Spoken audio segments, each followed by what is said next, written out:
Hello everyone, welcome to my new video. Myself Saruchi. जैसा कि आप जानते हो कि मैं आपकी पेपर 1 के एजुकेटर हूँ और आज की सीरीज़ में हम हायर एजुकेशन की जितनी भी एंशिएंट यूनिवर्सिटीज़ हैं उन सब के बारे में पढ़ने वाले हैं। तो let's start with the Takshashila university जो कि फाइंड आउट की गई थी भरत के द्वारा। ये भरत कौन थे? जो कैकेयी के सन थे, वही भरत के द्वारा फाइंड आउट की गई थी। और इस यूनिवर्सिटी को अब क्या कहा जाता है? यूनिवर्सिटी ऑफ कटस्टोन या सिटी ऑफ कटस्टोन भी कहा जाता है। ये वर्ल्ड की फर्स्ट यूनिवर्सिटी थी और किस टाइम पीरियड पे बनी थी? ये इसका टाइम पीरियड था 600 BC टू 580। और ये जो यूनिवर्सिटी थी ना, वो डिस्ट्रॉयड की गई थी हंस के द्वारा। ये पेपर में बहुत बार आया हुआ है कि किसने तक्षशिला यूनिवर्सिटी को डिस्ट्रॉय किया था, तो उसका आंसर है हंस। तो हंस ने तक्षशिला यूनिवर्सिटी को डिस्ट्रॉय कर दिया था। यहाँ पे जनरली ग्रीस कल्चर फॉलो होता है। ग्रीस कल्चर क्यों फॉलो होता है? क्योंकि यहाँ पे कोई भी एग्ज़ाम सिस्टम नहीं होता। ग्रीस कल्चर में भी कोई एग्ज़ाम सिस्टम नहीं होता। यहाँ पे एडमिशन लेने की एज 16 ईयर्स होती है। 16 ईयर्स वाला कोई भी पर्सन यहाँ पे एडमिशन ले सकता है।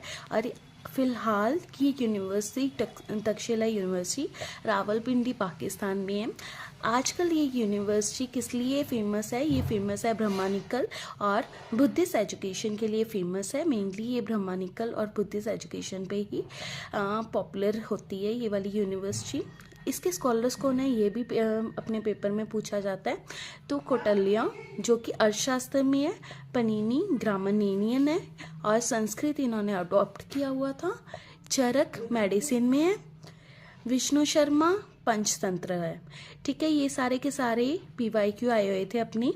और उसके बाद है 1980 में ये वर्ल्ड हेरिटेज साइट में गिना हुआ है, जो कि यूनेस्को की थ्रू है। Okay, starting with Vallabhi Saurashtra में है, जो कि गुजरात में है।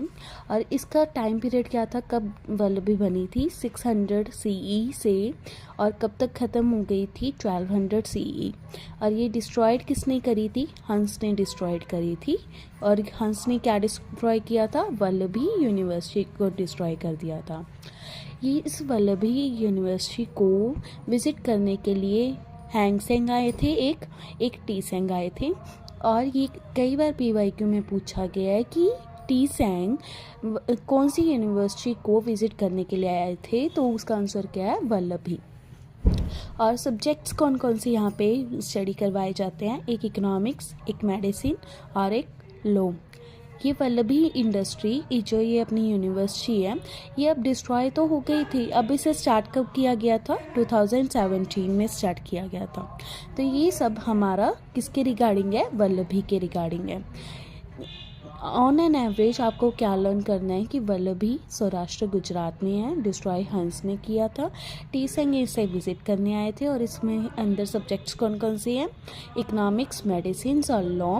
और इसी रीस्टार्ट कब किया गया था? 2017 में। इनफ है इतना। Moving on to the Vikramshila कहाँ पे यूनिवर्सिटी कहाँ पे थी? Bank of river Ganga. और इसका टाइम पीरियड क्या था? 800 टू 1023 AD। और ये किस डायनेस्टी में थी? पाला डायनेस्टी में थी। और धर्मपाला इनके किंग थे, धर्मपाला ऑफ पाला डायनेस्टी। डिस्ट्रॉय किया गया था बख्तियार खिलजी, मतलब अपने BK के थ्रू डिस्ट्रॉय किया गया था।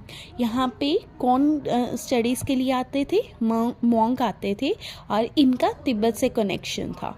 हम मिथिला यूनिवर्सिटी के बारे में पढ़ने वाले हैं।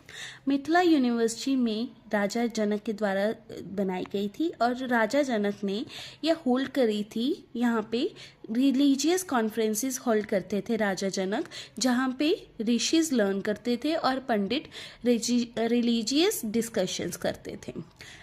और ये जो मिथिला यूनिवर्सिटी है ना, ये फेमस थी न्यायशास्त्र के लिए और तर्कशास्त्र के लिए। नव्य न्याय के लिए, नव्य न्याय को हम न्यू लॉजिक भी कह देते हैं, और तत्व चिंतामणि के लिए ये फेमस थी।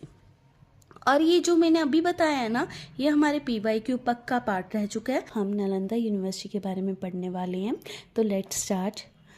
नालंदा यूनिवर्सिटी हमारी राजगढ़ बिहार में है। और इसका टाइम पीरियड क्या है? 427 CE टू 1200 CE। जितनी भी यूनिवर्सिटीज़ है जो 1200 CE के अराउंड थी, वो लगभग किसके द्वारा डिस्ट्रॉय की गई है? बख्तियार खिलजी के द्वारा डिस्ट्रॉय की गई है। अगर आपको लर्न करना है तो इसे BK के नाम से भी लर्न कर सकते हो कि नालंदा यूनिवर्सिटी किसने डिस्ट्रॉय करी थी? BK ने डिस्ट्रॉय करी थी, मतलब कि बख्तियार खिलजी ने डिस्ट्रॉय करी थी। और फिर बाद में क्या हुआ, 1200 CE में ये डिस्ट्रॉय तो हो गई थी, अब इसे रीबिल्ड करने की बारी आई थी। तो रीबिल्ड कब किया गया था? 2007 में रीबिल्ड किया गया था। और किन्होंने किया था? अमर्त्य सेन ने किया था इसे रीबिल्ड। उसके बाद इसकी इनॉग्रेशन सुषमा स्वराज ने करी थी। सुषमा स्वराज ने इनॉग्रेशन करी थी 2010 में। और इसका फर्स्ट बैच कब शुरू हुआ था? 2014 में शुरू हुआ था। इसकी जो एडमिशन के लिए एज थी 20 ईयर्स की एज थी, बट यहाँ पे पेपर सिस्टम चलता था।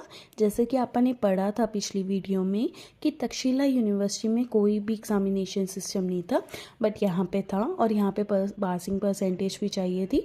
वो कितना था? 30% लोगों को ही पास करते थे, बाकी सबको नहीं करते थे। और ये जो यूनिवर्सिटी है वो किसके लिए फेमस थी? इंडियन लॉजिक के लिए फेमस थी। जो 2010 है ना, तब यूनेस्को की वर्ल्ड हेरिटेज साइट में ये यूनिवर्सिटी को इन्वॉल्व कर दिया गया था, मतलब कि रजिस्टर कर दिया गया। So everyone, we have covered whole of ancient universities in just one video, and in just few minutes you can watch this video and you can share this video with your friends, family, those who are preparing for the NET JRF examination. Thank you so much for watching my video, and keep sharing, keep watching.